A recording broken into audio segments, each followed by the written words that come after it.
Oke, selamat siang semuanya. Siang, Pak. Siang, Pak. Oh ya, itu untuk link join grup Telegramnya udah saya pasang ya di Moodle. Silahkan join. Tadi kayaknya masih sedikit yang join. Sebentar, saya cek dulu.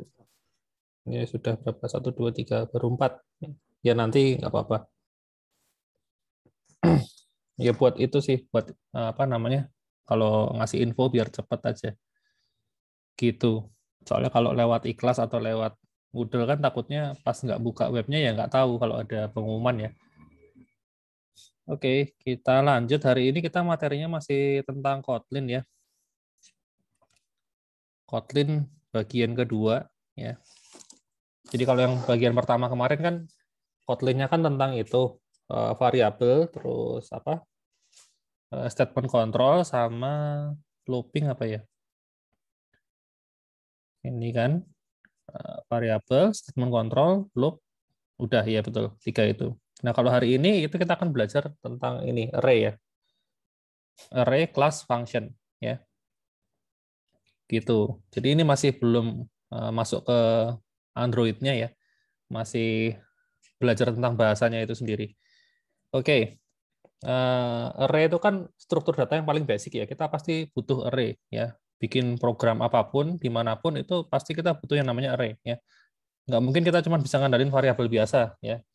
Kalau cuma pakai variabel biasa, itu artinya programnya biasanya sangat sederhana sekali gitu. Tapi kalau program yang memang mau dipakai khususnya kayak gini ya, aplikasi yang dipakai buat end user gitu, pasti kita butuh struktur data. Ya. Nah, yang paling basic adalah array. Gitu. Oke, sebentar saya siapin dulu VS Code-nya.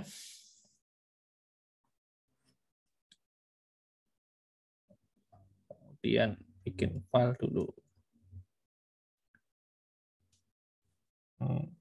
Temuan 2.kotlin.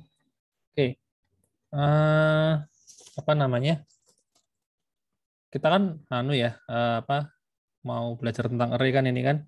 Nah, jadi untuk array sendiri kalau di Kotlin itu deklarasinya harus pakai ini ya, pakai function namanya array of ya.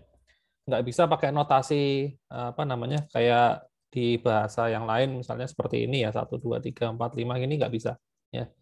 Harus pakai function ya namanya array of. Nah, saya bikin dulu file A sama dengan array of. Ini autocomplete-nya nggak jalan ya ini. Oke, 1, 2, 3, 4. Kemudian kita coba print. Ya, ya ini. Hasilnya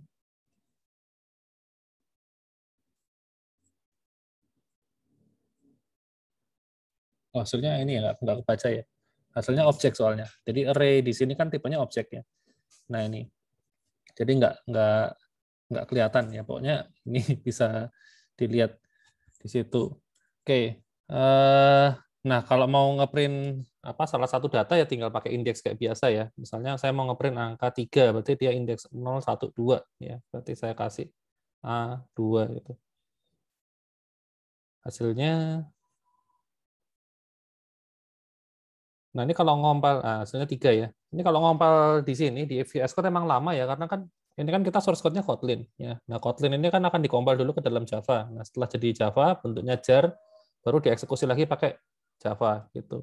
Tapi nanti kalau di Android Studio kan kita ngerannya kan langsung memang di kompilnya juga jadi Java gitu loh, tapi kan langsung satu package gitu. Jadi kalau dibandingin dengan Android yang pakai Java hampir sama sih, ya hampir sama aja. Tapi kalau di sini kan ini kita nyoba bahasanya doang ya. Nah itu kan stepnya jadi double dibandingin dengan kalau kita coding Java di sini, gitu. Jadi memang agak lama ya kalau di VS Code sini ya, gitu. Oke, jadi itu caranya bikin array. Nah kalau disarankan itu array itu kan dia menyimpan satu tipe ya, nggak bisa campur-campur ya. Nah itu tolong dituliskan ya tipenya apa ya. Jadi sebaiknya misalnya ini kan integer gitu ya. Kalau bisa ya ditulis tipenya di sini ya, disebutkan integer supaya lebih jelas, ya, gitu. Dan kalau misalnya mau dibaca tuh lebih gampang itu loh. Jadi kita tahu apa waktu deklarasi, oh ini jelas tipenya integer, ya, gitu. Jadi kalau bisa ini selalu ditulis seperti ini. Nah, ini kita juga akan sering ketemu yang seperti ini ya. Ini kan namanya template ya, template variabel, gitu. Jadi biasanya ini kan kita punya function ya, function array of, ya kan? Nah, function array of ini kan dipakai buat mendeklarasikan array. Nah, template ini dipakai untuk mendefinisikan tipe datanya, ya. Karena di dalam function array of itu dia nggak spesifik nyebutin tipenya entah integer, entah string atau yang lain kan nggak disebutin. Dia pakai template doang. Nah, template-nya nanti akan digantikan oleh integer kalau kita tulis integer di sini, ya. Ya meskipun kalau ini nggak dipakai juga otomatis jadi integer karena ini kan udah jelas diisi integer ya. Nah, tapi sebaiknya sih kalau saya sarankan tetap ditulis ya supaya orang lain kalau baca itu lebih mudah juga, ya. Gitu. Oke, ini cara bikin array ya, array biasa ya. Selain array biasa di Kotlin juga ada yang namanya array list ya. Kalian kan di Java udah belajar ya, macam-macam struktur data atau apa kalau di Java versi upgrade itu namanya collection ya. Jadi collection itu ada list, terus ada apa namanya map, ada set ya. Nah di Kotlin itu juga sama ya.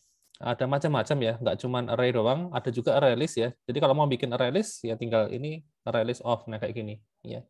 Array list kebetulan kan sama ya sama apa array, dia cuma versi upgrade-nya aja. Jadi array itu kan tipe data basic ya. Dibikin versi yang model collection yang ada fungsinya macam-macam ya. Gitu. Seperti itu.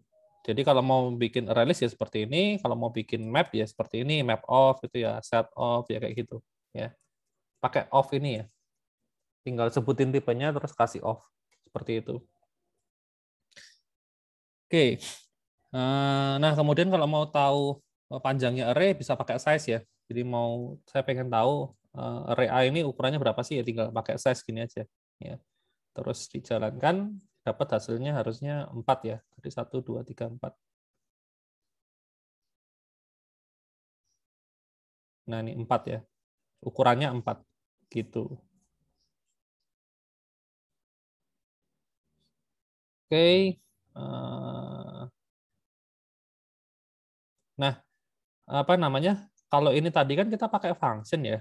Kita pakai function. Jadi function array of itu kan sebenarnya bukan tipe data, bukan konstruktor juga. Kalau konstruktor kan dia harus pakai huruf gede kan. Karena kan diambilnya pakai dari sebuah kelas. Tapi ini enggak, ini pakai huruf kecil kan berarti dia function. Nah, kalau kita mau declare ya, pakai konstruktor juga bisa sebenarnya ya. Tinggal pakai ini aja ya seperti ini. Gitu, pakai array ya, gede semua seperti ini, array gitu. Kemudian kurung kurawal, ini untuk menentukan ukurannya ya, kurung bulat gini untuk menentukan ukurannya ya, ukurannya 3 ya. Nah, sama ini apa namanya dikasih kurung kurawal buat ngasih default value-nya gitu. Misalnya kalau saya kasih 0 ya 0 semua, kalau 1 semua gitu. Jadi kalau kita mau bikin sebuah array ya, ukurannya gede kebetulan ya. Misalnya array ukurannya 1000 gitu. Dan nilainya defaultnya dikasih 0 semua ya, tinggal kayak gini aja ya. Tapi kalau mau kalian declare satu per satu ya bisa pakai yang tadi ya. Bisa pakai ini array of ini. Ini tinggal tulis satu-satu gini. Gitu. Bedanya di situ ya. Seperti itu. Jadi ada dua cara ya. Cuman kalau yang ini hanya bisa apa satu value untuk rata semua ya, sama semua. Jadi 0 ya 0 semua, 7 7 semua gitu. Kalau yang ini kan bisa satu-satu kita kasih nilainya ya. Seperti itu. Loh, array cuma itu doang ya. Ada pertanyaan dulu nggak tentang array? Kalau pengen lihat selain array ada apa lagi sih? Cari mainan. Kotlin map ya. Ada di dokumentasinya ada ya. Seperti ini. Oh, ini isi kelasnya ya. Bentar. Nah, ini. Oh, ini juga isi kelasnya. Bentar, yang tutorial mana ya?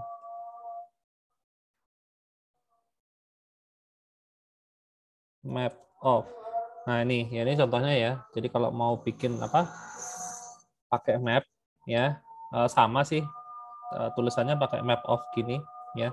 Cuma kan karena kalau map itu kan kita indeksnya kan harus kita definisikan ya. Nah, itu pakainya to seperti ini ya. Jadi misalnya indeksnya one, nilainya itu biasanya kalau di bahasa yang lain itu pakai titik dua atau pakai anak panah kan. Jadi kalau misalnya saya punya apa namanya map gini, biasanya kan caranya deklarasikan gini ya, A terus anak panah satu ya, koma B anak panah dua kan kayak gini ya kan, pada umumnya begitu. Kalau nggak gitu ya seperti ini ya, caranya gini kan biasanya. Tapi kalau di Kotlin itu caranya pakai to ya, seperti ini, A to 1 B to 2 ya, seperti ini. Jadi nanti kita kalau mau ngeprint tinggal ini sebutin indeksnya bisa pakai ABC ya. A gini berarti hasilnya harusnya 1.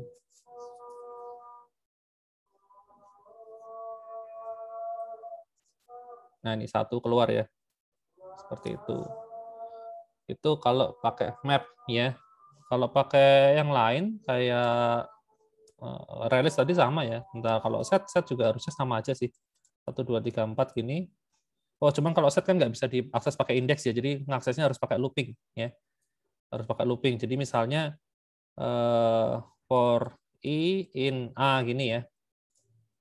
Sorry. Ini kalau Python gitu ya. For i in a gini, print i ya.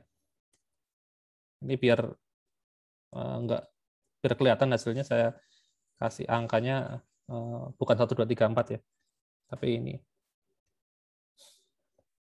hasilnya. Nah, ini oh sebentar, harusnya print ln ya. Print ln.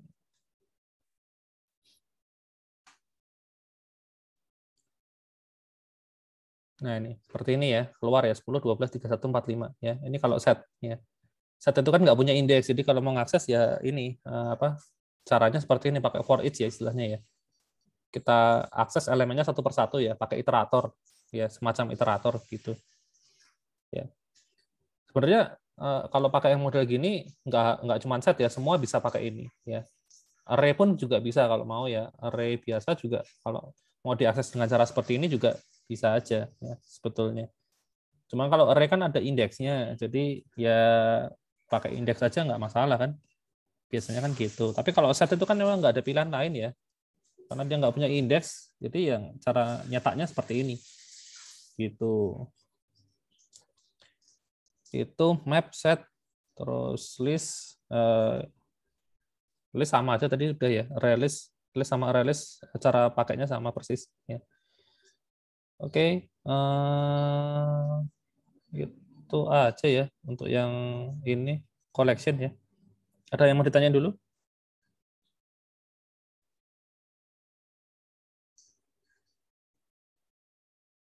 Belum ada? Nah, kalau belum kita lanjut ke bagian yang kedua adalah function. Nah, function itu deklarasinya selalu pakai ini ya, fun ini ya. Fun cetak itu misalnya ya. Terus saya bikin print aduh, macet.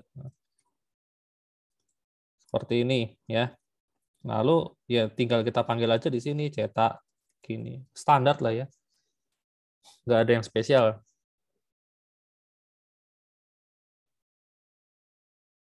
Nah, ini hello world ya. Gitu. Nah, kalau pengen fungsinya itu bisa mengembalikan nilai, ya, misalnya saya bikin function apa tambah gitu ya, menerima parameter A sama B untuk dijumlahkan, lalu dia akan mengembalikan integer misalnya. Itu tinggal kita kasih titik dua di sini, ya, titik dua, lalu tipe kembaliannya apa? Nah, seperti ini. Nah, tinggal ini return A plus B. Ya. Seperti itu. Kemudian saya print tambah 4,5 misalnya. Nanti outputnya kan harusnya 9. Apa ini? Oh, sorry. Apa namanya? Tipenya ya. Tipenya harus ada.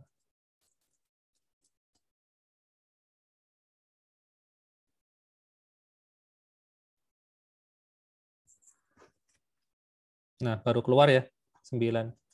Jadi kalau function itu harus ditulisin tipenya ya di sini, nggak bisa otomatis ya, harus jelas ya. Karena kalau nggak dibikin seperti ini, nanti takutnya kita panggil function, kita kirimnya string gitu misalnya, kan nggak bisa dicek kan, karena kan tipenya bebas. Padahal di sini mau dijumlahkan gitu. Kalau dikirimnya string sama integer kan jadinya kacau. Ya. Jadi ini harus dikasih seperti ini ya, tipenya ya harus jelas gitu. Kalau misalnya terpaksa memang tipenya pengen pengen bisa macam-macam gitu, nggak cuma satu tipe. Misalnya kalau kalian nanti yang dikirim tuh objek ya katakanlah. Ini menerima parameter berupa hewan. Hewannya tuh bisa objek macam-macam, bisa sapi, bisa kambing, bisa ya macam-macam lah. Itu bisa diganti pakai any ya. Any. Any itu bisa menerima objek apapun ya. Ceritanya begitu, tapi nanti waktu diproses ya harus di casting tetepan ya. Kalau tetap any ya nggak bisa diapa-apain juga ya, gitu. Seperti itu. Nah, kemudian kalau misalnya kalian punya function yang modelnya hanya single line gini, satu baris doang dan itu langsung dibalikin nilainya, itu kalian bisa singkat dengan cara seperti ini ya. Ini langsung saya kasih sama dengan A plus B. Nah, seperti ini bisa. Jadi lebih ringkas ya. Gitu. Kalau memang fungsinya hanya terdiri dari satu baris dan itu mengembalikan sebuah nilai, bikinlah aja seperti ini ya. Gitu. Biasanya ini sangat berguna untuk kalau kalian bikin rumus-rumus ya. Rumus itu kan biasanya cuma satu kali perhitungan selesai ya. Nah, ini hasilnya sama ya. Tapi source code-nya akan lebih ringan ya, tidak boros baris ya. Kayak gini. Dibaca juga lebih enak ya. Jadi kita langsung tahu kalau oh nggak ada kurung kurawal di sini berarti ini isinya rumus ya. Rumus atau perhitungan doang yang satu kali hitung selesai. Gitu. Seperti itu. Itu function. Nah, ini contohnya ya. Ada contohnya di sini. Kemudian apa lagi nih? Oh ya, di Kotlin itu ya. Ini kan ada apa namanya parameternya gitu kan. Ada parameternya. Kalau tambah mungkin nggak terlalu kelihatan ya. Kalau saya bikin kurang ya, function kurang itu. Parameternya kebetulan sama A sama B ya.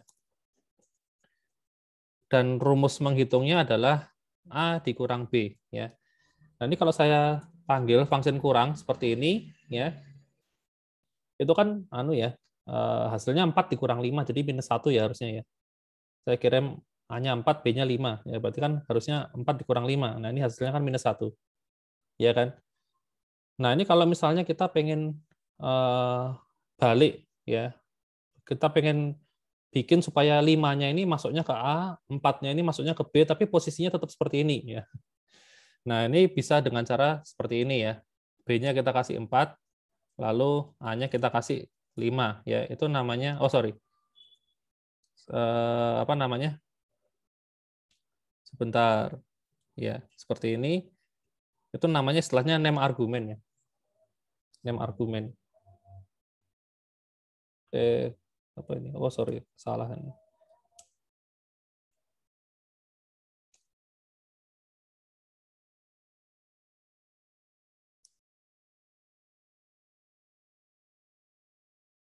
Seperti itu ya. Jadi hasilnya 1. Jadi ini A-nya sorry, 5-nya ini akan masuk ke A karena kita deklarasikan di sini ya. Terus 4-nya ini akan masuk ke B ya. Gitu. Meskipun urutannya di function ini adalah A duluan baru B, tapi ketika kita kirim ya, kita kirimnya kita tulis B-nya 4, A-nya 5, yaitu akan masuk sesuai dengan urutan di sini. Gitu. Nah, ini akan sangat berguna ketika nanti misalnya kalian katakanlah punya ini function katakanlah add mahasiswa gitu ya. Mahasiswa itu punya parameter nama ya. Terus NIM misalnya. Terus IPK gitu kan. Lalu apa lagi? Alamat ya. Terus tanggal lahir ya. String juga. Nah, kan ya, kalau ada function yang parameternya banyak, gini kan kalian mungkin susah buat ngapalin kan. Ngapalin urutannya mana dulu ya. Kalau misalnya pakai bahasa kayak Java gitu misalnya. Saya mau panggil nih function add mahasiswa gitu kan. Nah, kita kan harus cek nih. Kita harus cek kalau misalnya di sini ada snippet-nya atau tooltip-nya yang nongol gitu ya lumayan lah kita bisa langsung lihat di situ. Oh, pertama harus nama dulu. Terus kedua NIM dulu, ketiga IPK, alamat baru tanggal lahir dan urutannya harus sesuai ini. Nggak boleh kebalik. Tapi kalau di sini ya di Kotlin kan urutan kan bisa diatur ya, bisa kita atur. Jadi kalau kita masalah taunya nim dulu ya nggak masalah gitu loh. Kita masukin nim dulu ya, kayak gini. Terus oh baru nama gitu ya nggak masalah gitu loh. Terus baru apa tanggal lahir gitu misalnya. Nah kayak gitu nggak masalah kan? Kita bikinnya seperti ini gitu. Jadi mau nanti misalnya nih suatu saat ya fungsinya ini nambah ada parameter lain di depan ID gitu misalnya ya taruh depan ya nggak masalah ini tetap bisa jalan source code-nya ini nggak perlu diganti ya yang add mahasiswa ini baris ini nggak perlu saya ubah ya karena memang pada dasarnya bisa ditukar-tukar gitu. Jadi itu salah satu fitur keunggulannya di Kotlin ya.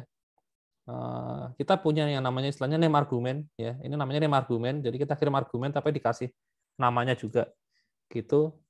Nah, itu bisa menyesuaikan tempatnya masing-masing nanti ya. Oh, ini name berarti ditaruhnya di sini ya. Oh, ini nama di sini. Oh, ini tanggal lahir berarti di paling belakang. Nah, kayak gitu ya. Ini menurut saya fitur yang cukup apa ya? Cukup keren lah itu. Supaya ya nanti kalau misalnya ini ternyata parameternya tiba-tiba nambah ya nggak masalah di sini juga nggak akan ngefek ya. Nggak usah diubah-ubah lagi gitu loh. Bayangin kalau misalnya ini function udah dipakai, dipanggil misalnya 100 kali gitu ya. Tahu-tahu di depan harus ditambahin parameter ID, ya sebelumnya nggak pakai gitu. Nah berarti tadi 100 kali pemanggilan tuh harus kalian ubah satu-satu ya. Diubah. Nah, kan itu kan buang waktu ya. Seperti itu. Ya, itu salah satu keunggulannya seperti itu. Nah, kemudian kalau misalnya nih kalian bisa kasih nilai default juga ke dalam sebuah parameter. Jadi misalnya ID itu defaultnya kasihlah 0 gitu ya. Nama itu defaultnya strip gitu ya. Name itu kita kasih defaultnya strip juga. IPK saya kasih defaultnya 0 ya. IPK ini harusnya pecahan ya. 0 sorry ini 00. Nah seperti ini. Nah kemudian alamat juga strip ya. Tanggal lahir juga strip. Nah, ini bisa. Jadi kalau modelnya seperti ini, ada nilai defaultnya, jadi kita kalau panggil, itu cukup panggil yang mau kita kasih nilai aja. Misalnya kita cuma mau kasih bagian nama ya, Christian seperti ini. Nah, ini bisa jalan. Ya. Kalau yang ini, yang fungsi tambah, fungsi kurang, ini kan dia wajib ada isinya dua-duanya ya. Karena kita nggak kasih nilai default. Nah, jadi harus dua-duanya harus dikasih seperti ini. Ya. Ya, jadi ini B sama dengan 4, A sama dengan 5. Kalau misalnya kita cuma ngirim B-nya doang, ya, A-nya nggak kita kirim, ya kita panggil, ya harusnya error. Ya. Error. Nah, ini error kan? Karena kita nggak ngirim parameter A. Kecuali parameter A-nya ini sudah kita kasih nilai default-nya 0. Nah, seperti ini. Nah, ini baru bisa. Ya, hasilnya harusnya -4, karena kan ngitungnya 0 dikurang 4. Oke, kok salah? Sebentar. Mana tadi? Kurang integer. Bentar, apa tadi errornya? Oh, ini yang bikin error yang ini. Sorry, ini function nggak punya body. Nggak ada body-nya, saya hapus aja. Oke. Harusnya -4 ya. Nah, ini keluar -4. Jadi, karena sudah kita kasih nilai A itu default-nya adalah 0. Ya, seperti itu. Jadi bisa kita panggil seperti ini. Ya, jadi untuk mengimplementasikan ini kan istilahnya itu ya, overloading function. Ya, kalau di Java kan kita kalau mau bikin seperti ini kan nggak bisa, kita harus bikin satu-satu. Ya, kita harus bikin ada function ya yang hanya menerima B doang ya. B doang tipenya integer. Nah, kayak gitu kan. Baru kalau ini dipanggil dia akan manggil yang ini kan kayak gitu kalau di Java ya. Tapi kalau di Kotlin itu kita cukup bikin satu aja fungsinya. Tapi kalau misalnya A-nya nggak mau dikirimin nilai, ya dikasih aja nilai default-nya berapa. Tulis di sini. Seperti itu. Itu cara kerjanya ya, function. Sisanya sih sama semua ya. Kayak ini mengembalikan nilai, terus return, dan lain sebagainya. Kalau ini kita kasih sama dengan, ini sama kayak dikasih return ya pokoknya ya. Gitu. Ini sama dengan yang ini, ada return-nya di sini ya. Gitu. Jadi kalau misalnya kalian bikin program ya, dia mau ngeprint ya, bukan mengembalikan nilai tapi langsung ngeprint A plus B gitu, mau dibikin sama dengan ya sebaiknya sih jangan ya. Gitu. Meskipun sih kayaknya bisa-bisa aja ya. Saya malah nggak pernah nyoba. Sebentar. Ini 4,5, kita lihat bisa nggak ya? Print. Oh enggak, ternyata nggak bisa ya. Ya, oh bentar. Ini saya ilangin dulu tipe kembaliannya. Apakah keluar? Oh, keluarnya unit ya. Nggak keluar hasilnya karena dibalikan adalah ini objek dari printnya ini ya, tapi tulisan printnya malah nggak, ini baris ini malah nggak dieksekusi. Yang dieksekusi adalah ini kodenya program ini ya, ternyata begitu. Oke, memang nggak bisa ya kalau mau pakai ini sama dengan, yaitu sesuai harus ini apa, dia memang harus return ya, ada returnnya nilai di sini ya, bukan sebuah perintah kayak print kayak yang lain-lain ya, gitu. Oke, itu function ya. Tadi ada argumen, name argumen, terus return ini ya. Oke, itu doang untuk function. Ada yang mau ditanyain nggak? Adakah yang mau ditanyain? Saya mau tanya yang array, Pak. Array gimana? Kalau mau bikin array multidimensi gimana ya, Pak? Kenapa? Oh, bikin array multidimensi. Oke, sebentar. Langsung saya coba aja di sini ya. Berarti saya bikin A gitu, terus array of, ya tinggal di sini array of lagi gitu. Kayak gitu. Array of. Ribet ya. Kalau yang pakai yang tadi, yang apa? Kalau pakai yang ini, yang model ini sih gampang ya. Kan ini modelnya gini ya. Tinggal dibikin kurungnya berkali-kali gitu ya. Kalau ini harusnya seperti ini, 1, 2, 3. Ini bikin model itu buat game Sudoku gitu ya. Sudoku, tic-tac-toe ya. Ya, 7, 8, 9. Terus ngeprintnya piye iki? Ngeprintnya berarti for I in A ya. Terus for lagi J J in I gitu. Terus saya print print biasa aja. J-nya disambung pakai spasi. Terus kalau udah print ln kosong. Oke, kita coba ya.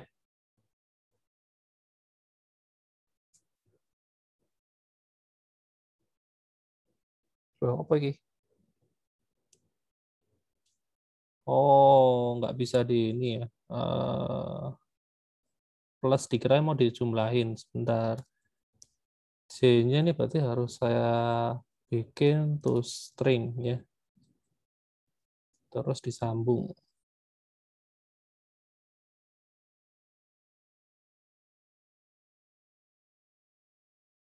Nah, ini baru keluar ya. Oke, ya kayak gitu caranya. Apakah itu harus satu tipe data, Pak? Kalau array harus satu tipe data ya. Memang array aturannya begitu. Ya, tipenya harus satu. Sebenarnya yang lain pun juga sama ya, kayak apa?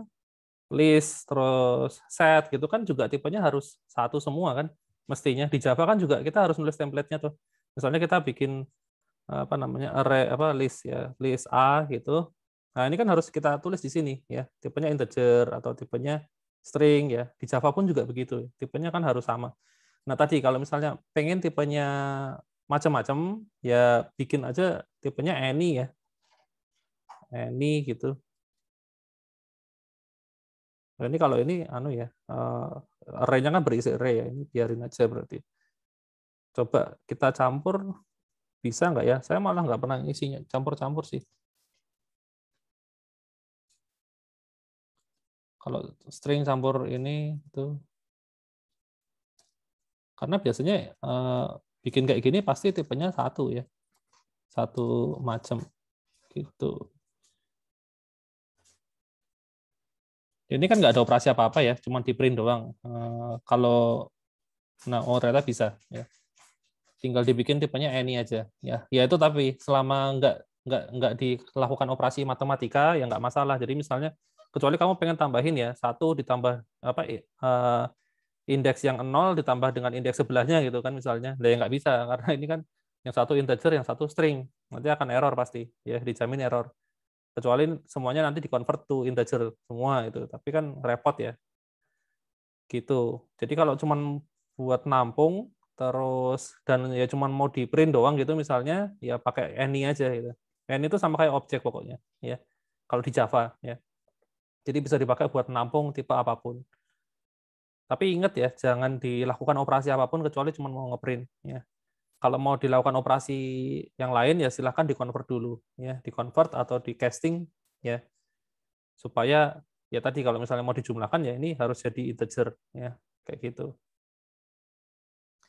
Ini caranya bikin array yang multidimensi. Ya. Gitu. Ada lagi yang mau ditanyain? Oke Pak, terjawab Pak. Makasih Pak. Mantap. Tentang array sama function ya. Permisi Pak. Oke. Oh, ini izin bertanya. Kalau untuk yang function itu sebenarnya kita bisa kasih parameter array nggak ya Pak? Kalau misalnya bisa itu diisi tipe datanya apa ya Pak? Array tinggal ini. Array berarti ya array kayak gini. Ini kan tipe data. Tadi kan kita kalau mau deklarasi array kan juga bisa pakai itu. Array kan berupa kelas ya. Kalau di Kotlin ya. Berupa kelas. Jadi makanya tadi kita bisa definisikan dengan cara seperti ini ya. Array ukuran 5 itu ya kayak gini ya. Misalnya nilainya 0 semua ya seperti ini ya, tipenya array. Jadi kalau kamu mau kirim array ke dalam sebuah function, ya ini tipenya jadi array itu ya kayak gini. Tapi jangan lupa ini juga dikasih tipenya ya, array of integer. Gini. Gitu. Caranya Baik Pak, seperti terima ini. kasih Pak. Sip, mantap. Ini kalau array, kalau map ya tinggal kayak gini, kalau set ya seperti ini, kalau array list ya kayak gini ya. Gitu. Ini cara penulisannya sama semua ya, kayak di Java ya. Array list kan A-nya besar, L-nya besar kan kayak gitu kan di Java. Nah, Kotlin juga sama. Ini Kotlin kan memang kayak apa ya? Kayak kopiannya Java ya, upgrade version dari Java gitu. Jadi kelas-kelasnya sih hampir semuanya sama ya. Apa yang ada di Java pasti ada di Kotlin. Gitu. Gini caranya ya. Ukurannya nggak usah disebut ya. Kalau biasanya yang perlu nyebut ukuran di sini kan hanya bahasa C++ ya. C atau C++ itu dia harus nyebutin ada ininya ya. Tapi kalau bahasa yang lain kayak Java itu nggak perlu ya. Seperti itu. Ada lagi yang mau ditanyakan?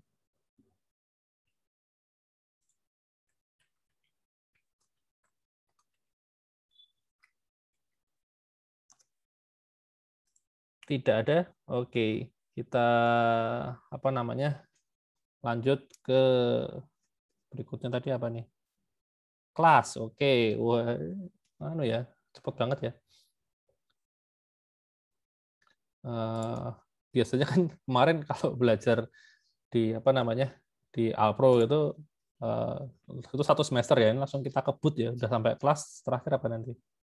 Kelas data kelas, oh, udah cuma sampai kelas aja. Oke, siap. Oke, untuk kelas itu saya bikin di file terpisah karena kelas biasanya memang dibikin satu file satu kelas. Meskipun di Kotlin sebenarnya bisa ya multiple kelas, tapi ya janganlah apa namanya. Kalau bisa biar rapi, ya satu file satu kelas aja yang ngikutin kayak di Java. Ya, saran saya begitu. Oke, kelas di sini sebenarnya nggak jauh beda ya, kayak gini. Ya, kalau mau bikin kelas mahasiswa, ya selesai gitu. Cuman bedanya adalah yang pertama masalah konstruktor ya. Jadi kalau konstruktor itu kita bisa kasih langsung di setelah deklarasi namanya ya. Setelah deklarasi nama. Jadi kan konstruktor itu kan biasanya kita bikin isinya kan anu ya, memasang variabel gitu loh. Ntar ini saya simpan dulu mahasiswa.kt. Ini kok autocomplete-nya nggak keluar ya? Apa saya belum install extension-nya ya? Sebentar. Kotlin. Oh iya ya, belum install ya. Oke. Nah, supaya hidup lebih mudah ya. Oke, array of bisa to string. Oke, ya. Nah, Sampai mana tadi? Konstruktor ya. Oke. Jadi kalau konstruktor ya, ini misalnya saya bikin versi Java. Jadi kalau di Java kalian pengen konstruktor kan bikinnya kan seperti ini, ya. Lalu ada apa namanya? Parameternya ya. Integer string nama, string name kan biasanya kayak gitu ya. Terus kita bikin this.nama sama dengan nama kan kayak gitu ya. Ini versi Java ya. Nah, kan kayak gini. Konstruktor kan biasanya isinya kan hanya seperti ini umumnya ya, meskipun kita bisa tulis apa kode program yang lain di sini ya. Tapi biasanya umumnya hanya dipakai untuk mengeset ini doang ya, atribut doang. Nah, di Kotlin itu yang model seperti ini dia diringkas ya. Diringkas dengan cara kita langsung bikin di sini ya. Langsung kita tuliskan di sini. Nah, ini diperhatikan ya, beda dengan deklarasi function di sini. Jadi kalau function kan kita cukup tulis misalnya nama tipenya string ya. Terus name tipenya string ya. Itu kalau cara tulis function. Tapi untuk konstruktor ya, itu depannya harus kita kasih ya tipenya. Nah, misalnya di sini tipenya var ya. Jadi kalau misalnya dia variabel yang bisa diubah isinya, yang mutable ya kasihnya var ya. Tapi kalau pengen dia permanen ya kasihnya val. Nah, kemarin kan disarankan pakainya val ya. Kalau bisa, kalau nggak kepepet pakailah val. Nah, jadinya seperti ini. Gitu. Terus kalau misalnya kita mau cetak ya, saya bikin function cetak atau info aja lah, info ya. Kemudian isinya ngeprint ya, nama terus koma name terus name ya. Nah, ini bisa langsung kebaca ya, karena ini kan kita nggak perlu deklarasi di sini ya. File nama, koma name gitu nggak perlu ya. Langsung aja di bagian atas ini. Ya. Kecuali ada memang beberapa variabel yang tidak ada di konstruktor, tapi butuh dipakai di dalam kelas. Nah, itu baru silahkan tambahin di sini. Misalnya IPK ya. IPK kan di konstruktornya nggak ada IPK. Tapi siapa tahu di dalam sini kita mau ngitung IPK gitu. Butuh variabel IPK ya sudah bikin aja di sini ya. Gitu. Oke, ini kan ada function info, terus kita coba pakai ya. Ya caranya tinggal bikin variabel mahasiswa ya, tipenya mahasiswa begini. Terus ini konstruktornya ngirim nama ya. Namanya Christian Adi Nugraha, NIM-nya 712001 misalnya. Lalu saya tinggal panggil ini m.info seperti ini. Ya, kita coba hasilnya.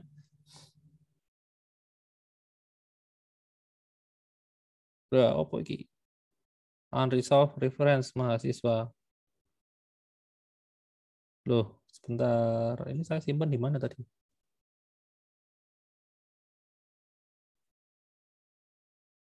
Desktop. Mahasiswa KT, terus pertemuan 2 KT.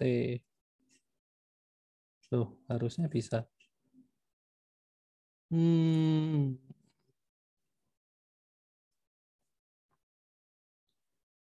Sebentar, kenapa ya? Unresolved reference.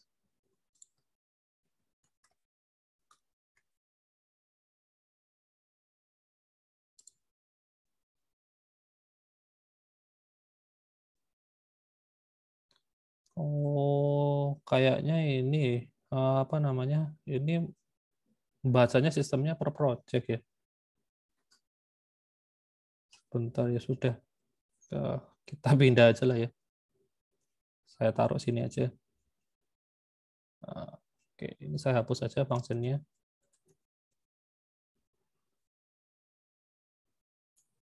Mungkin belum di extend atau apa gitu. Extend nggak perlu sih. Nah, ini keluar ya. Keluar. Bukan di source code-nya jadi, tapi ini apa namanya? Ini kan kayaknya masalahnya di compiler ini loh. Jadi kan ini saya compile file saya pertemuan KT. Nah, mahasiswanya ini itu nggak auto di-compile juga gitu masalahnya. Ya. Coba saya cek di desktop ada nggak sih mahasiswa.jar gitu ya. Karena pertemuan 2 kan ada file jar-nya ya.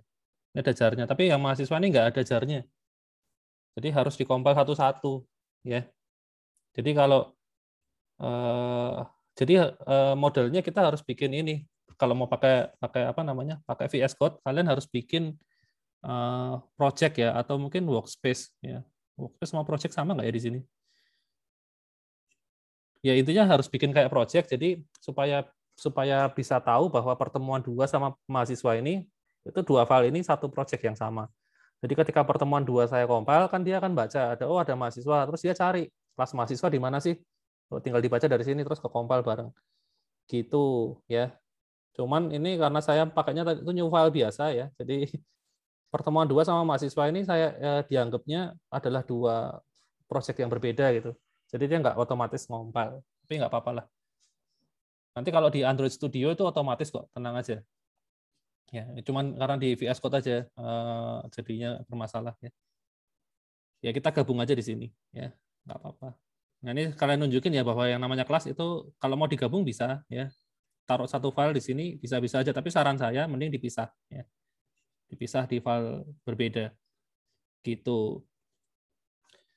Oke, kemudian apa lagi ya? Oh iya, di konstruktor itu kan kadang-kadang memang isinya nggak sekedar ngeset nilai ya. Ya memang umumnya kayak gini tadi ya. Konstruktor mahasiswa ya, dia nerima parameter ini itu kan. Parameternya kan di sini ya kan.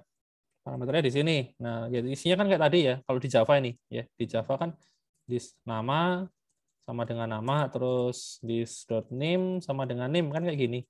Nah, barangkali kalian mau nambahin source code yang lain, misalnya ada looping, ya, langsung di sini kita looping buat ngitung IPK gitu misalnya, atau ngitung beban SKS, ya intinya ada logic di sini. Nah, kalau di sini caranya gimana? Kan di sini kan kita konstruktor kan dipasangnya di sini, ya kan, di dalam deklarasi apa kelasnya. Terus kalau mau nambahin, katakanlah ketika saya panggil ini konstruktor mahasiswa saya panggil itu akan diolah misalnya, akan diolah lebih lanjut. Nah, terus caranya gimana dong? Sementara di sini kan hanya ngeset nilai.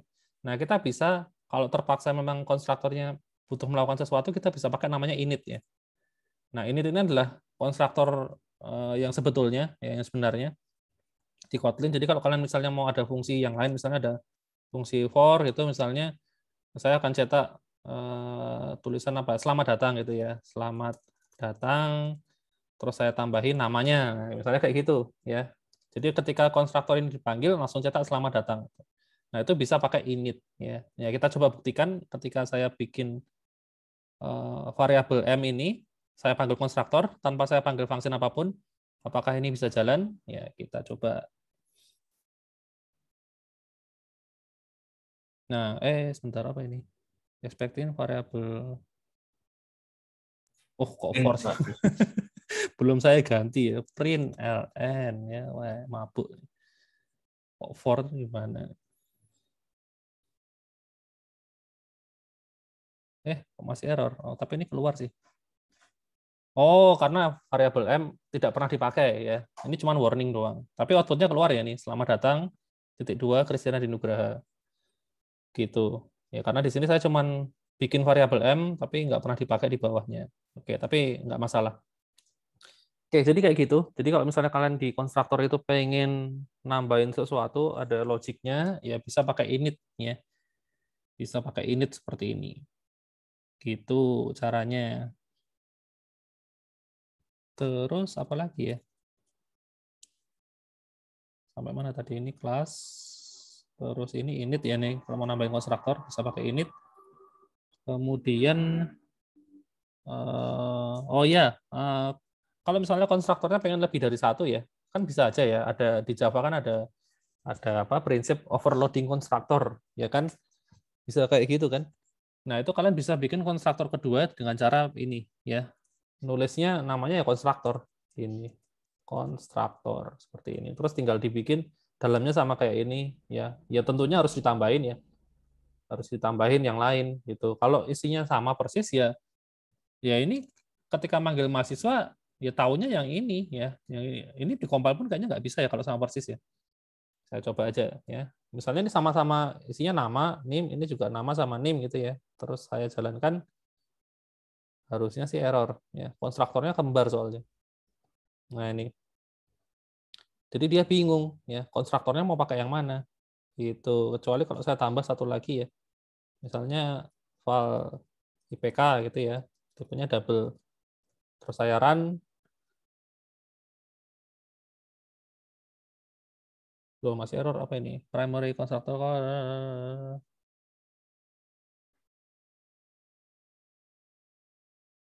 Oh, sebentar.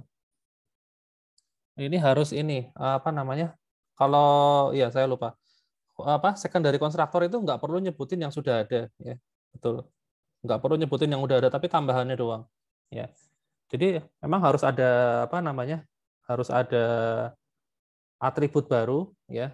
Atribut baru seperti ini, ya IPK. Lalu kalau mau ngirim nama sama NIM-nya gimana? Ya dikirim ke konstruktor induknya, ya dengan cara seperti ini, this terus apa namanya nama sama NIM kayak gitu. Nah ini, iya lupa saya.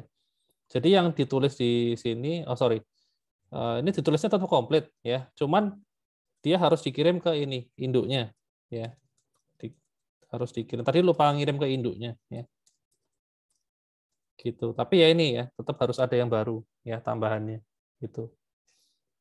Karena kalau misalnya nggak ada tambahannya ini ya parameternya sama-sama dua ya dua kayak gini ini juga dua kayak gini ya konflik ya nggak tahu yang dipanggil yang mana. Tapi kalau kayak gini kan jelas ya ini dia harus menerima IPK gitu. Jadi kalau kita kirim ada IPK-nya berarti yang dipakai yang konstruktor yang ini ya seperti ini. Oke, saya coba saya ngirim IPK ya, IPK-nya 4 itu misalnya.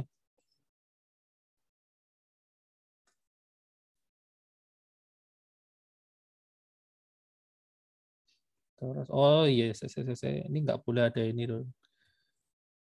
Nggak tahu kenapa tidak boleh ada tipenya ini ya. Jadi nggak boleh dikasih val atau var ya. Harus polosan. Tadi saya copy doang dari atas ya.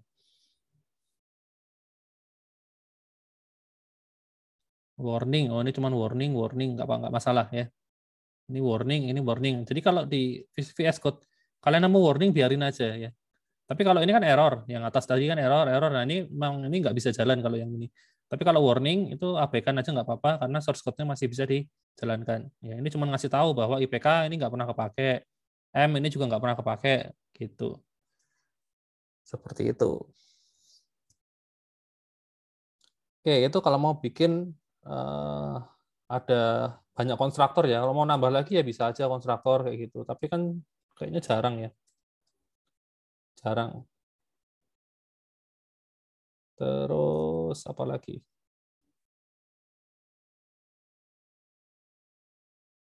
Open class. Oke.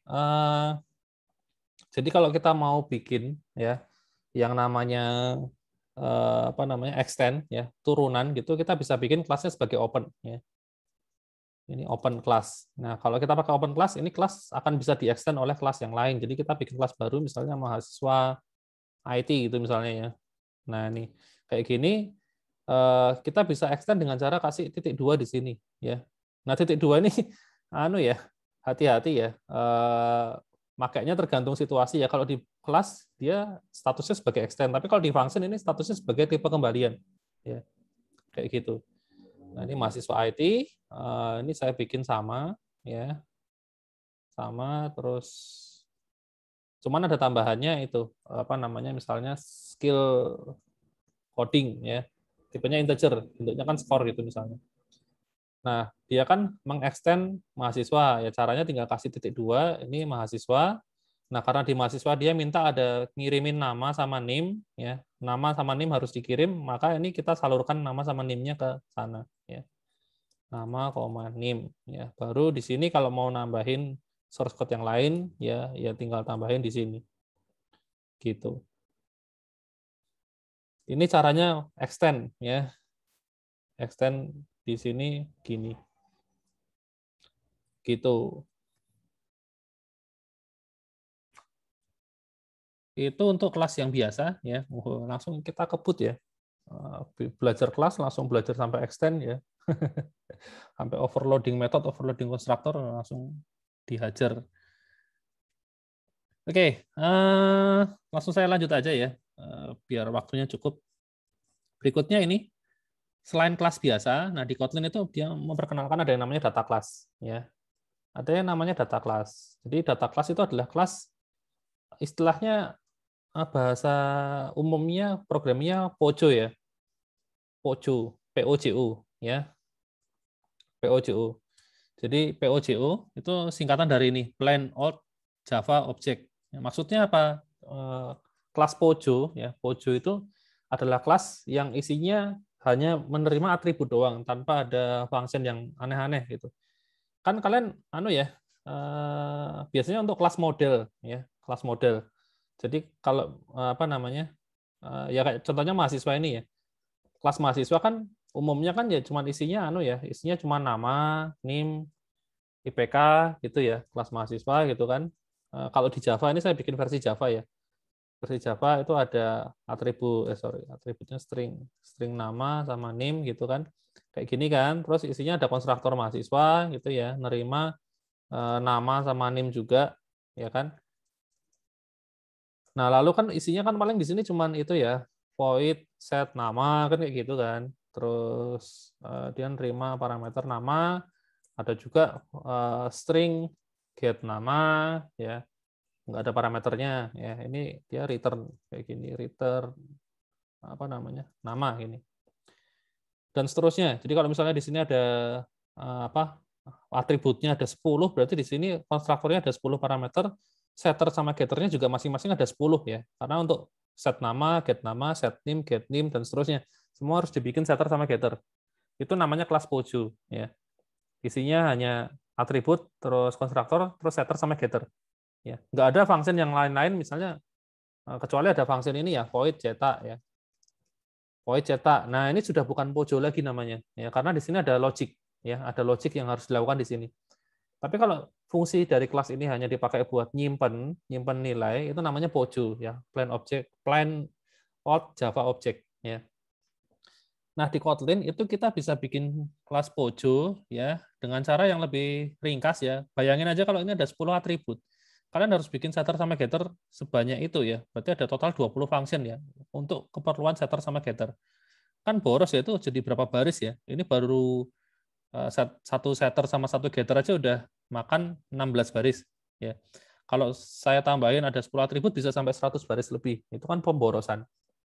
Nah, di Kotlin itu dia bisa meringkas ya. Kalau mau bikin kelas POJO ya udah cuma tinggal ini definisiin aja konstruktornya, terus ini tinggal tambahin data kelas. Nah, kayak gini. Ya, ini jadi kelas POJO namanya. Gitu. Tinggal tambahin kata data di sini ya, selesai gitu. Jadi memang yang namanya POJO, kelas POJO itu fungsinya hanya untuk menyimpan data ya. Makanya kalau bikin aplikasi itu dipakai sebagai model gitu ya. Kelas model itu ya isinya cuma kayak gitu. Ya kalau di Kotlin istilahnya data kelas ya. Kelas ini hanya dipakai untuk menyimpan data nama, data NIM, terus ya sama setter sama getternya gitu. Oh ya, di Kotlin itu nggak ada yang namanya access modifier ya, nggak ada ya, private public bla bla bla itu nggak ada semua ya. Jadi anggaplah semuanya public gitu aja ya. Mau manggil misalnya di sini manggil nama ya langsung aja gitu, name juga sama gitu, seperti itu ya. Ini jadi kelas POJO kalau saya jalankan. Tapi ini nggak bisa ada functionnya ya udah gini aja. Yang penting nggak error aja lah ya, data kelas. Cuma paling keluar warning ya, M tidak dipakai gitu. Apa ini? Oh sorry, ini saya ngirim IPK ya, IPK-nya kan sudah hilang. Oke, saya run. Jalan nggak sini? Kok keluar ini? Saya run lagi aja.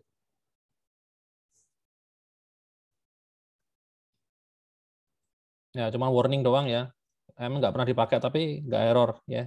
Jadi itu fungsinya kelas POJO tadi ya, data kelas. Nah, terus fungsinya data kelas buat apa? Bedanya sama dibikin kelas biasa apaan itu loh. Makanya sama, terus ya cuman ngapus isinya doang. Nah, data kelas itu kalau di Kotlin itu bisa ada ini beberapa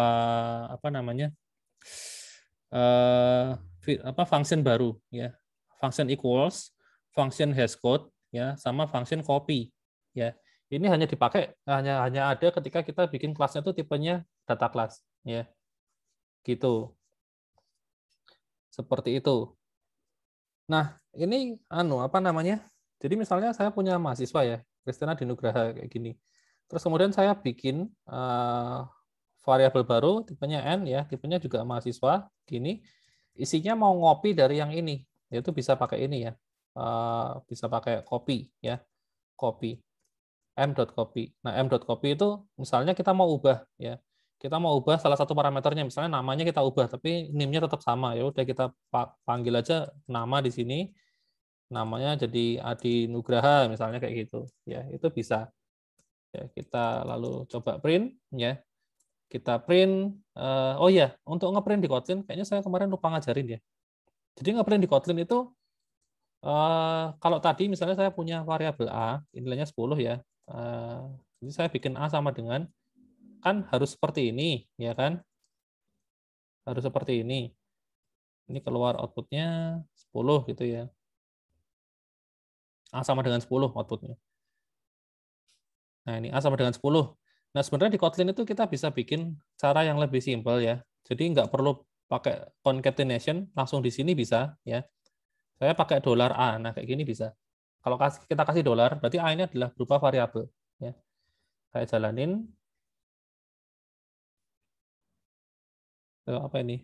Error expecting top level declaration. Nah, bentar, harus kasih kurung kah? Harusnya sih nggak perlu ya.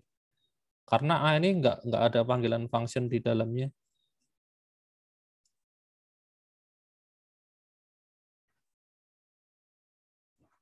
Nah, baru keluar ya. Oke. Harusnya sih kalau cuman variabel single kayak gini doang, langsung harusnya bisa ya. Mungkin ini compilernya yang di VS Code ini yang agak bermasalah ya. Tapi kalau kalian coba di Kotlin yang online, itu pasti bisa ya, saya jamin. Nah, kecuali kalau misalnya kita mau panggil ya, ini mahasiswa N ini ya, mahasiswa N, itu mau kita panggil isinya namanya gitu misalnya. Itu kan jadinya kan gini ya, n.nama. Nah, ini baru nggak bisa kalau kayak gini. Ini harus kita kurung, pakai kurung kurawal. Ya. Nah, kayak gini. Ini nama. Ya. Ya, kecuali itu ya, manggil function atau manggil atribut di dalamnya, itu kita harus pakai kurung kurawal. Nah, ini baru keluar ya, nama Adi Nugraha. Gitu. Jadi kalau misalnya kita mau tulis semuanya nama terus nim-nya ya tinggal kayak gini aja, nama, nim sama dengan $ kurung kurawal n.nim. Nah, kayak gini.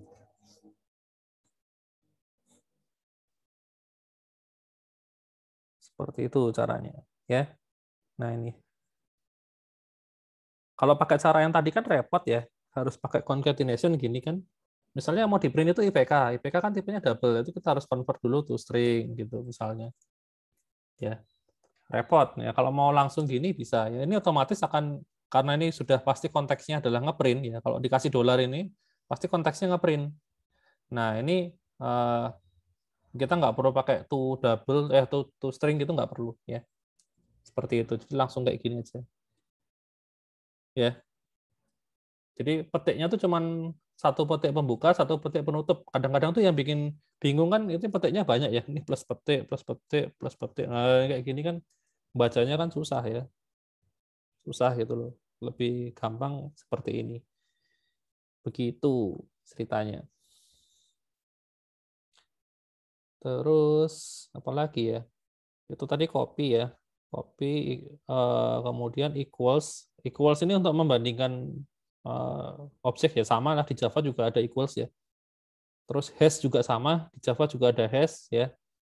Jadi equals itu sebenarnya dia membandingkan objek dengan cara menghitung nilai hash code-nya kan kayak gitu. Ya, hash code-nya dibandingin. Terus kalau hash code-nya bernilai sama ya equals-nya akan mengembalikan nilai true ya. Kalau copy ya tadi ya buat ini ya, mengcopy objek. Ya. Mengcopy objek. Jadi misalnya katakanlah di objek mahasiswa ini ada 10 atribut ya. Ada 10 atribut, kemudian kita pengen bikin objek baru tapi isinya sama, cuman hanya satu parameter yang berbeda ya. Akan lebih gampang kalau pakai copy. Ya seperti ini, daripada kita harus nulis lagi satu-satu ya. Kirimin nama, nim, IPK dan seterusnya, padahal nilainya hampir sama semuanya. Yang beda cuma satu parameter aja. Ya udah, mending di copy aja. Ini kan lebih ringkas ya. Nah, copy terus equal sama hash tadi cuma bisa kalau data kelas ya, perlu diingat ya. Kalau kelas biasa gini dia nggak bisa pakai copy ya. Bisanya hanya data kelas. Gitu. Karena sudah jelas yang namanya data kelas ini apa namanya? Ya dipakainya cuma buat nyimpen data. Gitu. Terus kemudian fitur yang lain dari data kelas yang mungkin nggak saya bahas di modul adalah dia bisa otomatis di parcel, di serialisasi, sorry. Ya, atau parcel label. Pernah dengar nggak parcel label ya? Di Java saya lupa ya diajarin nggak ya parcel label Java. Jadi kalau kalian mau ngirim objek ya, kalian punya objek di sini katakanlah objek mahasiswa mau dikirim ke server gitu misalnya ya lewat internet itu kan data kan harus kita ubah bentuknya kan jadi sebuah string. Ya data ini kan awalnya binary karena kan disimpan di RAM gitu kan. RAM itu kan hanya bisa nyimpan kan binary. Ya kan? Binary atau bytes ya. Tipenya bytes. Nah, tipe bytes ini kalau dikirim lewat internet kan nggak mungkin bisa ya. Nggak bisa. Yang bisa dikirim ke internet kan tipenya kan harus di-convert dulu ke dalam bentuk teks ya, string. Nah, proses konversi itu disebut sebagai ini parcel label ya. Jadi parcel label itu biasanya dipakai buat ngirim-ngirim data, ngirim objek, sorry. Ngirim objek. Atau ya pokoknya untuk dikirim aja lah gitu. Kalau yang dikirim itu tipenya hanya single value kayak integer kayak string ya nggak usah diserialisasi, nggak usah di parcel label juga nggak apa-apa, langsung kirim aja selesai. Tapi kalau yang namanya objek itu kan dia kan berisi ini ya, berisi banyak atribut ya, dan atributnya tipenya juga macam-macam. Kalau langsung dikirim aja ya nggak mungkin bisa ya. Karena ini objek ini pun kalau kita print kan hasilnya kan juga karakter nggak jelas gitu ya, karena binary tadi. Maka harus harus di-convert atau diserialisasi ya. Nah, kalau di di Kotlin itu data class itu untuk serialisasi jauh lebih gampang ya. Itu kan nggak kita bahas langsung sekarang, besok kalau kita masuk di materinya HTTP request ya kita coba kirim objek gitu. Nah, baru kita belajar. Tapi untuk tambahan info aja, jadi data class ini fungsinya nggak hanya sekedar tadi ya hashing terus equal sama copy, tapi ada juga beberapa tambahan seperti itu. Begitu ya. Ini parcel label, ini ngirim data. Nah, ini misalnya ini di Java ya ini ya ceritanya ya. Ini kelas di Java, kelas biasa ya. Di Java kan kalau kelas biasa ya kelas gitu loh. Mau di parcel label nggak bisa dia. Harus di extend atau implements dulu. Nah, harus implements parcel label. Nah, baru nanti terus kita harus override ini ya.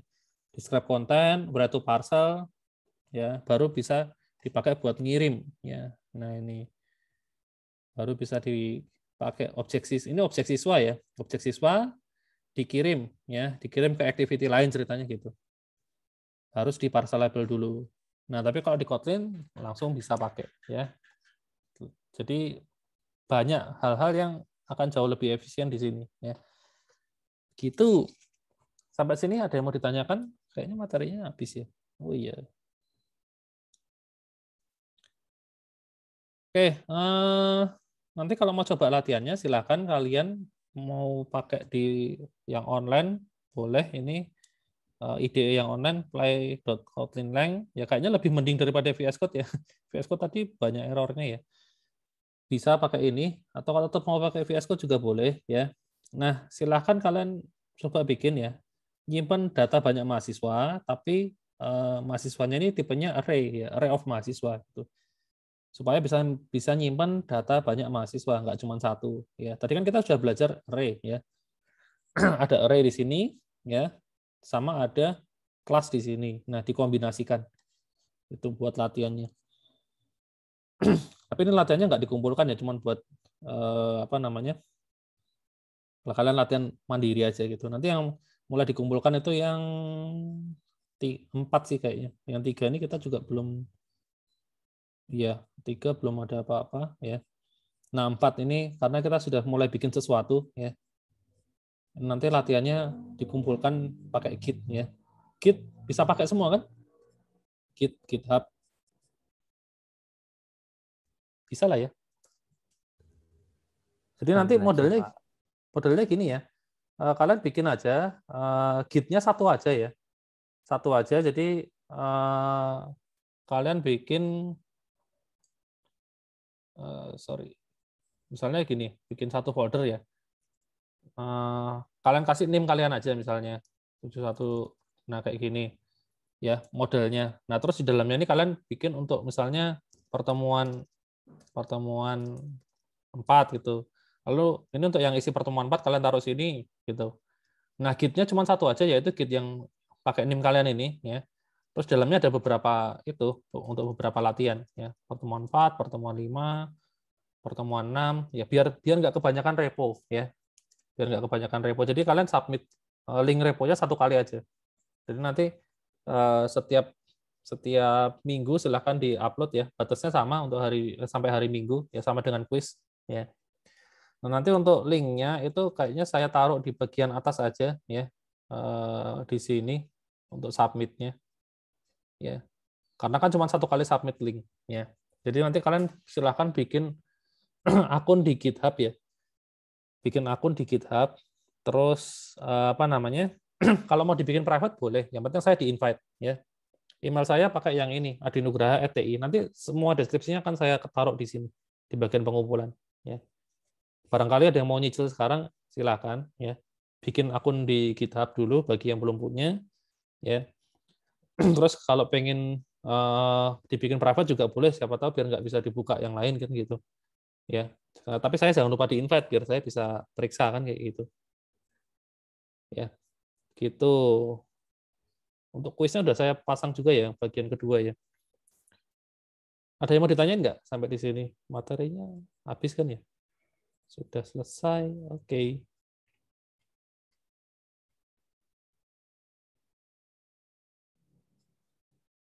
Ada yang mau ditanyakan?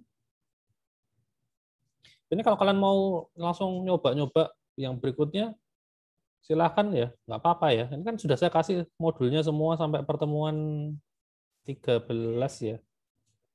13 apa 12 ya? 13, oh iya, 13 ada ya. Oh, tapi ini belum komplit ya, data binding. Cuma data binding doang, nanti saya tambahin yang lain. Kayaknya terlalu singkat ini. Ya.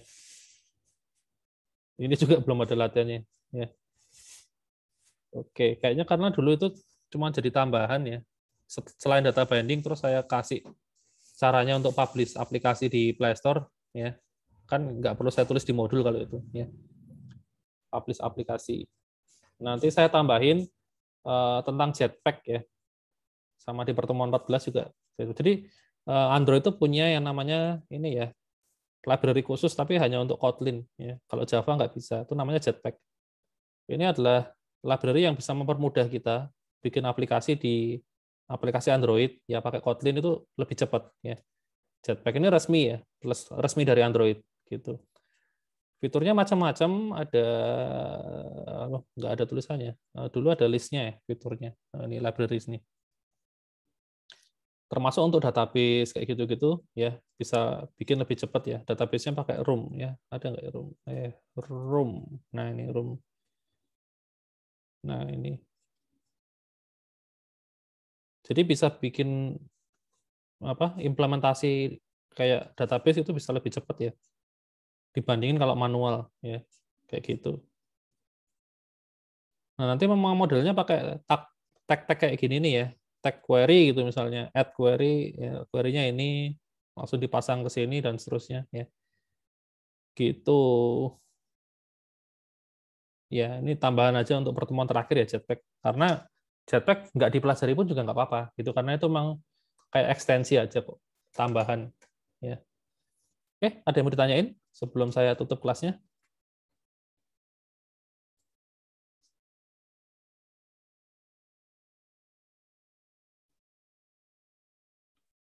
Oke, nggak ada. Ya sudah, kalau nggak ada, pertemuan kita sampai di sini ya. Sampai ketemu lagi minggu depan ya. Thank you semuanya. Terima kasih, Pak. Nah,